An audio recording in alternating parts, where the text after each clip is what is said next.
In the comments below, let me know what you think of my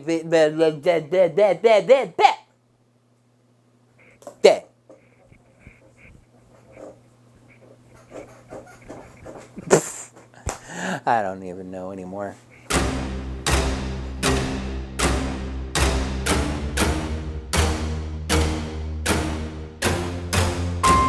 Hello there, heroes. I'm the Orange Ranger. Welcome to another Comically Long review. Last time I took a look at how Mighty Morphin Power Rangers moved into Necessary Evil, and now it's time to see how Go-Go did the very same thing. Let's add a little bit of Tommy Oliver to this side of the story as well, taking a look at Go-Go Power Rangers, issues 21 and 22. 4 covers for issue 21. A surprising level of restraint, actually, seeing as this is also technically the first issue of a new event, but maybe between Forever Rangers and MMPR 40, they wanted to back off on the covers a little bit. The main cover shows us loud and clear who the new star of the show is, as the Morphed Rangers stand with the Green Ranger front and center. Below them, the Unmorphed Rangers leaving school, Tommy also in the center. We're moving into some new variant cover series for Go-Go.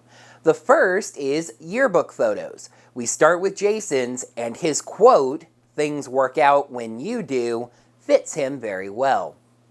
Here's one I've heard a little flack over. I'm afraid the movie poster variants are over, now replaced with album cover variants. I can read Trebek. That says anal bum cover. The first here is Rita's Kingdom, a take on No Doubt's Tragic Kingdom. I'm actually okay with these. It's the same basic idea, and they're kind of cute. Now these, I think, are pretty cool. Welcome the social media variants. The first is Jason, aka J. Scott Fit, working out. Jason apparently either has a YouTube account or uploads videos to whatever this site is as well. As he says, a new workout is uploading on Wednesday. Swolliver, a swole Tommy Oliver, I suppose, and Trini Kwan comment. I'm going to go ahead and include this. I'm not sure if it's the credits page or just another cover. Comic Vine included it with the covers. Ranger Wiki didn't have covers for this issue as well. It seems to be that yearbook photo of Jason shattered behind the logo of Angel Grove High. 1 year after Arrival Day, Go-Go's still jumping around the timeline. Some things have not changed. Tommy and Kim are having the date we saw in MMPR. My friends are in the popcorn and I have to save them. Oh no, this doesn't end well. At first they think it's going badly, but when they share the opinion of this being a terrible action movie, they start bonding. Just like before, they say they had a good time, Tommy goes in for the kiss, and Kim pulls back and asks to take things slow. They both start walking back home. Tommy walks through the alley, berating himself, even saying that in some other reality out there, the date probably went better. Someone screams his name. He turns around. No, I can't look. Here comes Saba to the back. Don't even worry about it. Oh. Yeah, that's right, heroes. We are in a new reality, and there is no Draken in sight. Kim ran back, changing her mind and kissing Tommy. Tommy basically asks Kim what changed her mind, and she has 2 reasons. 1, Tommy's the first person she's been interested in that she hasn't had to keep secrets from. And 2, they're superheroes, and any battle could be their last, so why wait? There may not have been a Draken, but we do see that someone observed this. Fast forward a bunch, several months later to be exact, and you might recognize that green circle. That's right, the Rangers are fighting in the Thunder Megazord against none other than Turban Shell. we've moved forward several months to the events of a specific episode of the TV show, Green No More. Interestingly, I think for the first time, the comic directly references the canon of the show as canon to itself, mentioning Tommy's watermelon move, aka hiding in a big pile of watermelon to get swallowed and shooting up Turban Shell's insides with a heat cannon, and the editor's note specifies that this is from Green No More, Part 2. Turban Shell gets the upper hand, knocking down the Megazord and preparing to taste its gooey cream center, when a green speech bubble says, "Not so fast, midget! Not so fast!" Tommy shows up in the Dragonzord saying it has just enough power for one final surprise. It fires its finger missiles, more of a distraction than an attack. It teleports away, Turban Shell calling the Green Ranger a coward, but then the Thunder Megazord hops back up and slashes through the monster, destroying it. Back outside the command center, Tommy apologizes for teleporting away, saying his powers were fading and he didn't want to be a liability. The others basically dismiss this and thank Tommy for the help. Kim says she doesn't care what Zordon says, Billy has to be able to do something to save Tommy's Green Ranger powers. We touch back to the comic canon here, as Billy says the coin is powered by green chaos energy, and forget how that even works, Billy doesn't even know what that is. The Dragonzord has teleported to stasis, and Tommy's morpher is dead. Trini and Kim theorize using the Black Dragon Phase Blaster to re-energize the coin, and this gives me a chance to touch on something. You might be wondering why there are these references to Lord Draken when Shattered Grid was undone. Remember, the Rangers fought Lord Draken twice.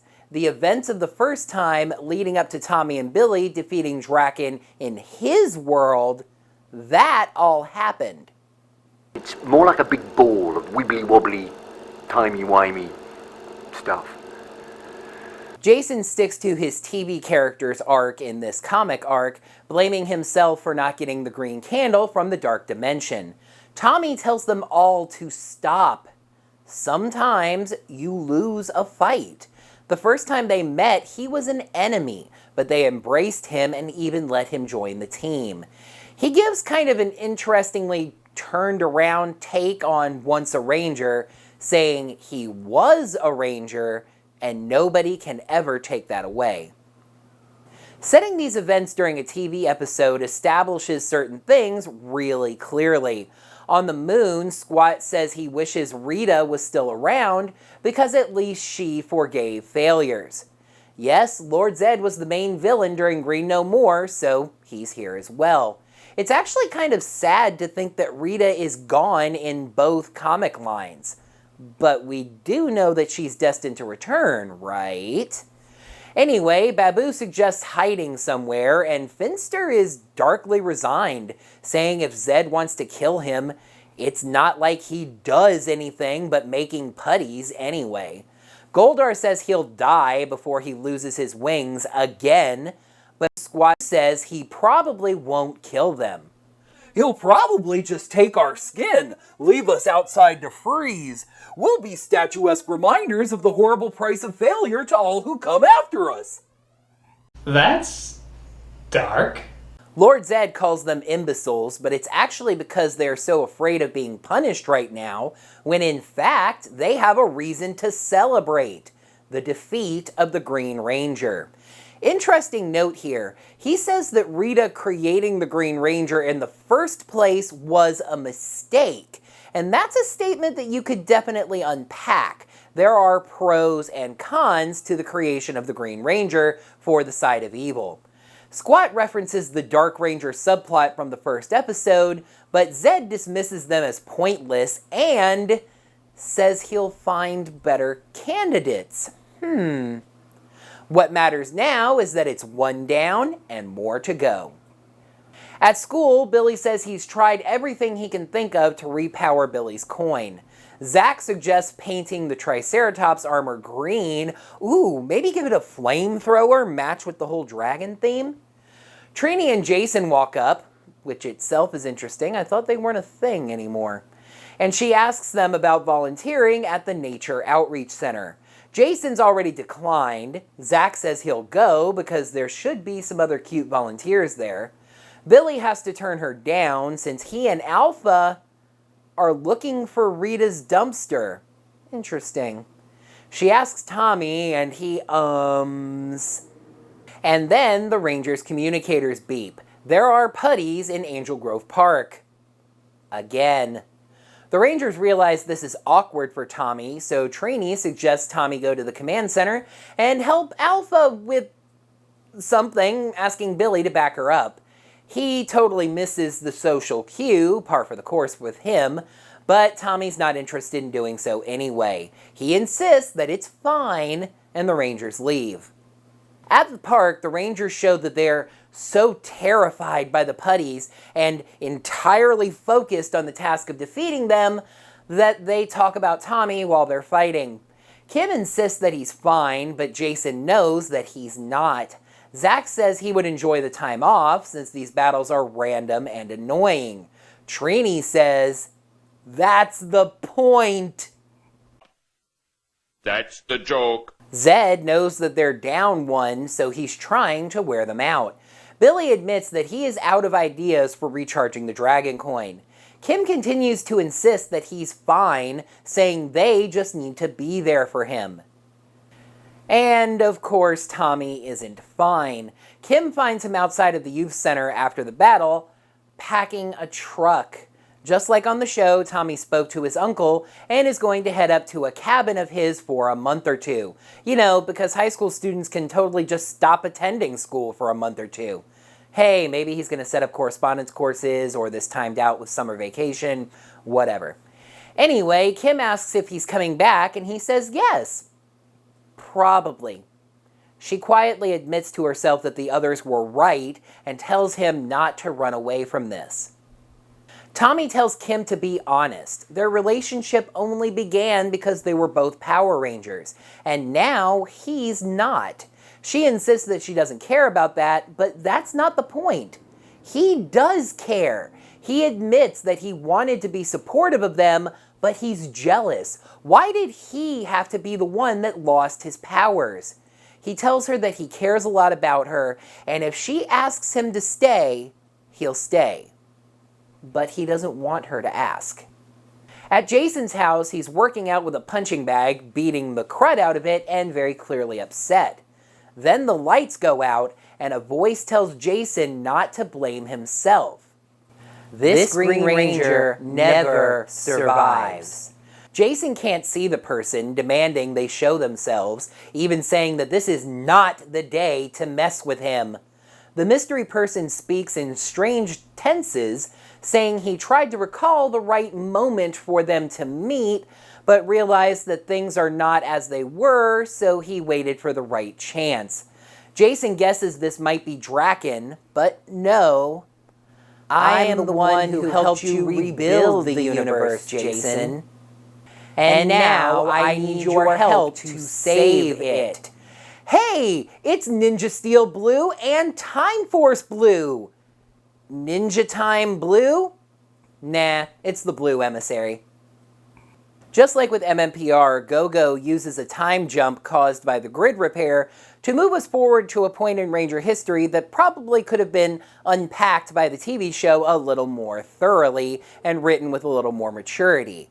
I will say, though, that the TV show's arc on Tommy losing his powers actually did a great job of exploring his emotions and feelings over that, and etc., etc. Maybe that's why this kind of sticks pretty close to that particular vest.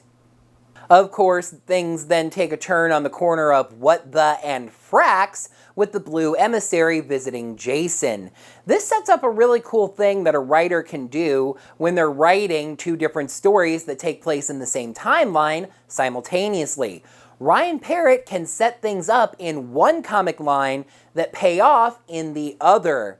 And since the grid being shattered and repaired means that things have changed, even in stories like this that take place in the past that we think we know, anything can happen.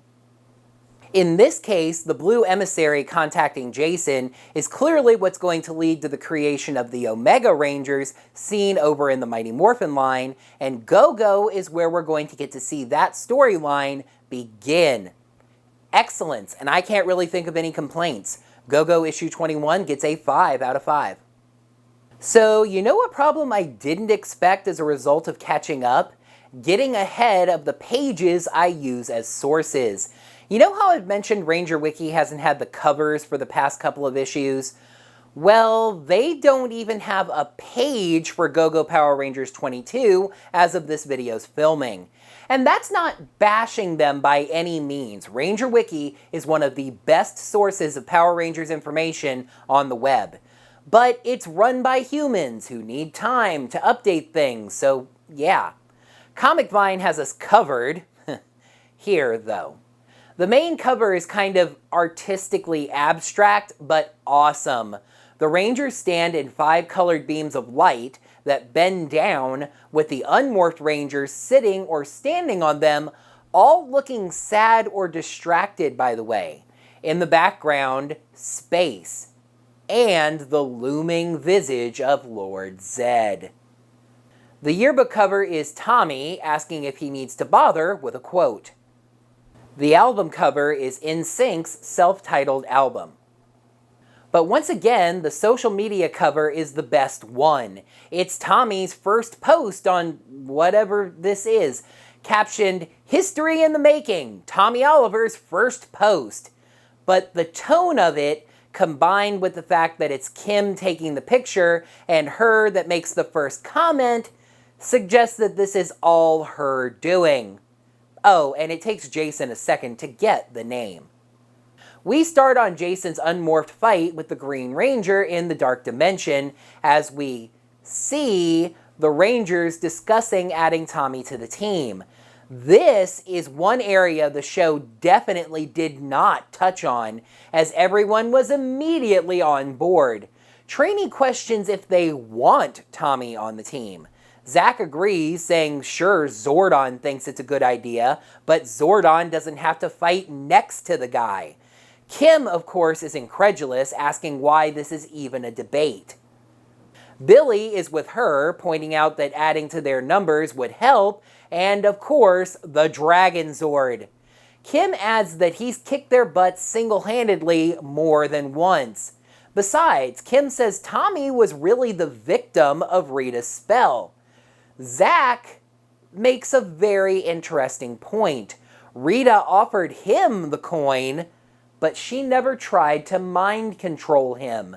Kim says that isn't fair, but Zach calls it a bit of a moot point for now anyway. 9 months after Arrival Day, they haven't freed Tommy just yet. If they do, and if they let him join, they can't be sure that he won't go right back to Rita. This is actually a very chilling allusion to Lord Draken, since that's exactly what happened in Draken's timeline. The Rangers freed him, he ran away from them, and eventually went right back to Rita. The stakes are huge in this decision. Adding him to the team could lead to all of their deaths. Not adding him to the team could lead to all of their deaths.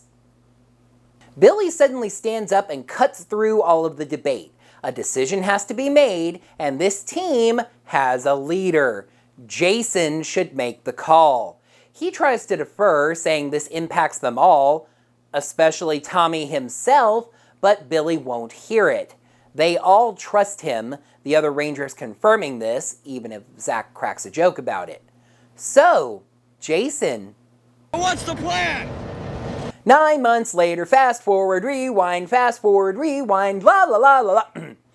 We're back to the emissary paying Jason a visit. Jason jump kicks him, but he moves, disappears, spins, whatever, tossing Jason aside. He apologizes, but says time, while a malleable constant, is of the essence. Wait just a minute. Did he just call time wibbly wobbly stuff? I've already used that one.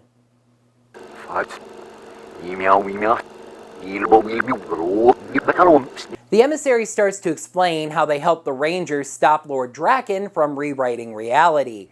As I said earlier, Jason does remember fighting Draken, but not the reality-changing stuff. The emissary explains that their memories didn't survive the reset, and Jason is smart enough to piece together that if that's the case, it would probably be better to not be telling him this, so why is the emissary here? At least this time, I want to relay this in a way that doesn't assume you're also reading Mighty Morphin Power Rangers, because maybe you aren't. You should be, but anyway. When everything was put back together, not everything came back together cleanly. The story has been using the illusion of a broken pane of glass, but in this case, I want you to think of it more like a pipe that delivers oil bursting. You can piece the pipe back together, but there's a chance that oil is going to seep through the repaired cracks. The pipe is the universe, and morphing grid energy is the oil. It's leaking at random spots in the universe, altering or maybe, morphing people across the galaxy. The damage could be catastrophic, so the emissary has come to Jason to have him lead their forces once again. Jason, being a wise leader, says if this danger threatens reality, this is something they should probably be telling Zordon. The emissary says they cannot do that. Even by just telling Jason, the emissary is risking the timeline with changes. They need to leave right now, and Jason cannot tell anyone. Jason takes a dip back into the self-hatred pool, not only saying that they're down a man, but if this situation is as bad as the emissary is saying, they don't need a ranger that can barely keep his own team functional. The emissary gets frustrated at Jason's inability to see the future and moves to touch his head. In the command center, Billy asks if he can experiment on the dragon coin some more, but Zordon says they've done everything they can. The coin is just dead. Their only option right now is to keep searching for Rita. Maybe if they find her, she'll know how to recharge it. A good enough plan, with one minor little question though. Excuse me, what? What possible reason would Rita have to do such a thing? Billy suggests launching Kim's Firebird Zord into orbit to extend their scanning range. Zordon tells Billy he needs to go home and rest. He snaps back at Zordon, demanding to be listened to. I'm as mad as hell, and I'm not gonna take this anymore!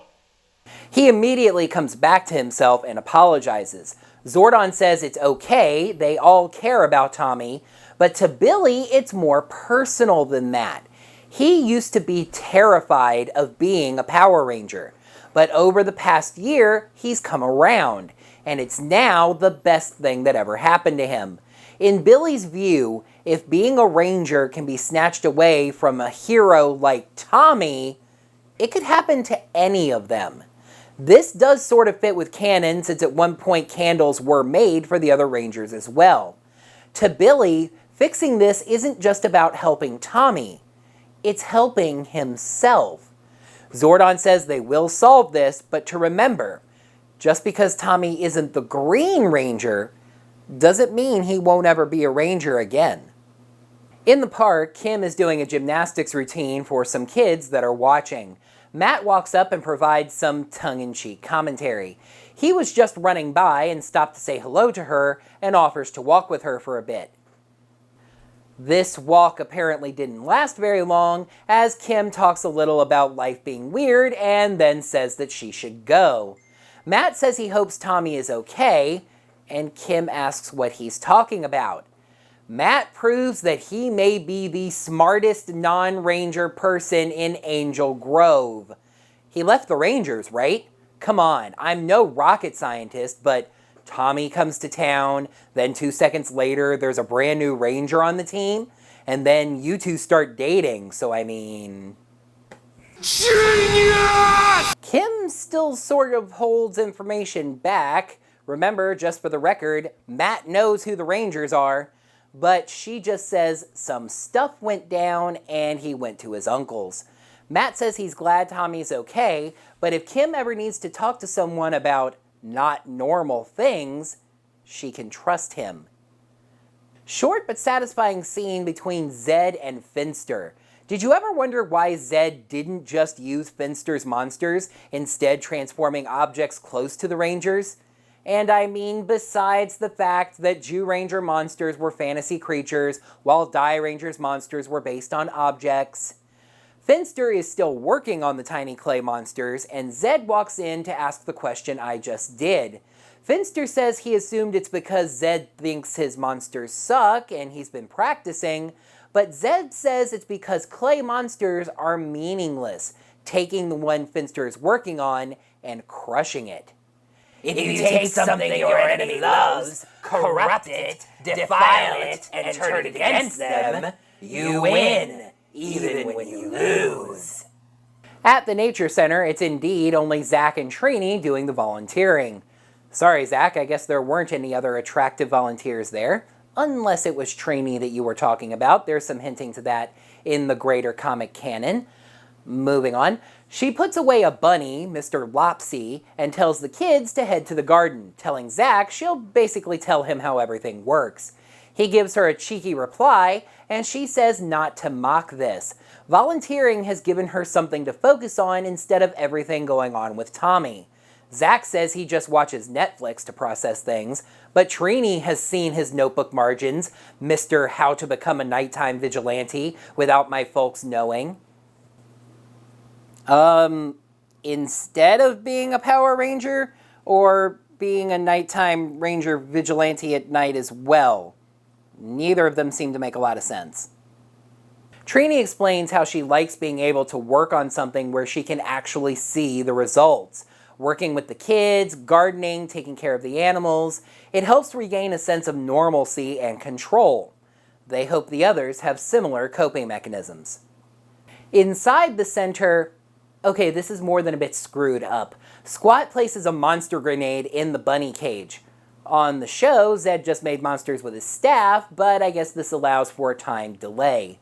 Zach thanks Trini for getting him out there, and she says that Billy and Kim have their other outlets, science and gymnastics, I'm assuming, but asks if he thinks it would help Jason. Jason has karate as an outlet, right? Anyway, Zach says only if they could guarantee it was a monster-free zone, and there's an immediate explosion. Out steps, I am War Bunny. I will crush my enemies and see them driven before me. Trini realizes that's Mr. Lopsy, and Zach wonders why he sounds Austrian. Arnold Schwarzenbunny! Anyway, he calls the center a prison of misery and says he plans to crush it.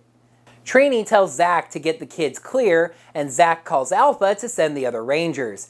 Billy is still at the command center and muses that a rabbit monster is a great idea because they have nearly 360-degree vision, can jump almost 8 times their body, and Zordon doesn't care, telling the Rangers to stay strong and stand together. Kim says she's ready to go. Alpha calls Jason, and his hand is flat on the ground, smoldering. Suspense. Billy and Kim arrive, wondering where Jason is, but they can't wait, and they morph. The Rangers try to talk down War Bunny, but he's not hearing it. I am no longer your plaything! He smacks Billy away, saying he was born to hurt them. We see Lord Zedd is peering in on the action, pleased at how barbaric War Bunny is. Babu and Finster scrape low, but Goldar thinks he could take him, and Squat wonders about Jason. Zedd tells them to shut up. The Rangers start getting some hits in, apologizing as War Bunny reacts in pain. War Bunny leaps into the sky, and Billy wonders if he's leaving, but he's not. Remember that jumping 8 times his height, that thing? How about doing that and then crashing back down with an energized Warhammer? Yeah, Kroom, all right. The Rangers survive that, and Kim is right ticked, firing arrows at it. It blocks the arrows with its Mjolnir-like hammer, and then summons rocks from the ground. Zach thinks it would be great if Jason showed up right now. Where the heck is he? Whoa, intrigue! Though actually, this issue has a very settling in feel overall. After 21 established where we are, this is very back to business. Zedd hatches a new plan and dispatches one of the cutest monsters that we have ever seen. But underneath all that, you have the blue emissary wanting to snatch Jason away from the Rangers for this effort to patch up the grid, or at least to save the people that it leaked on. Nice action, good personal stuff, great mystery and intrigue. 5 out of 5. Well, that's it. I can still hardly believe that I am saying these words, but I have finally gotten Mighty Morphin Power Rangers and Go-Go Power Rangers all caught up. There are still some comic-related things that I want to review, such as Soul of the Dragon, which I haven't read yet because I want to review it. And when it comes out, the Psychopath, there's going to be the Power Rangers Ninja Turtles crossover, etc., etc. But the 2 main Power Rangers comic series are finally caught up. Next time on a Comically Long review, I will review a comic book that I literally bought the day I wrote this script. And these videos will get a little bit shorter as they become single-issue comic videos. Mighty Morphin Power Rangers, issue number 42. That's going to wrap up another Comically Long review. Heroes, thank you so much as always for watching. Down in the comments below, let me know what you thought of these issues as well as my review of them. How do you feel about the fact that Tommy is kind of the primary focus right now in both Mighty Morphin Power Rangers and Go-Go Power Rangers?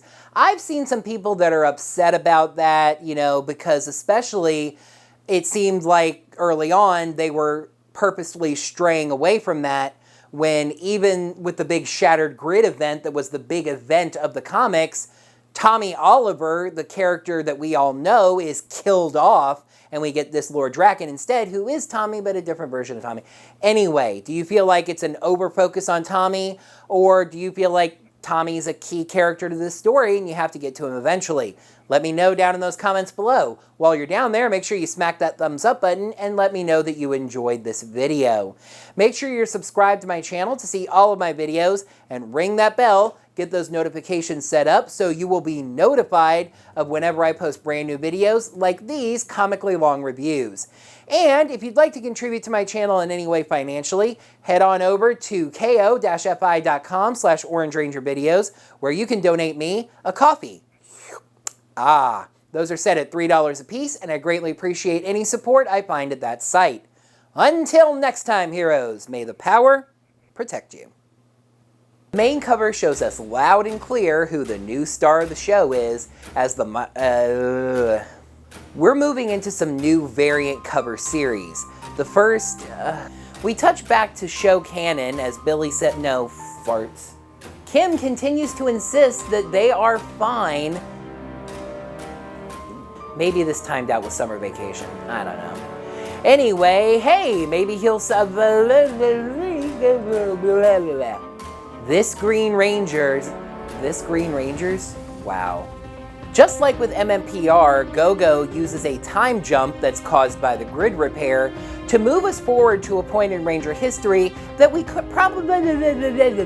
In this case, the blue emissary contacting Jason. And this is where we're going to get to see the album cover is In Sync's titled, and Jason is smart enough to piece together that it would probably be better not telling him this, that in the a pipe that delivers oil that bursts. The pipe is the universe, and I messed that up royally. At the Nature Center, it's indeed only Zach and Trini doing the science and gymnastics, I would assume, but asks if she thinks of Down in the comments below, let me know what you thought of this video. It sucks. I know. Down in the comments, down in the comics below. Look, here they are. These are the comics below.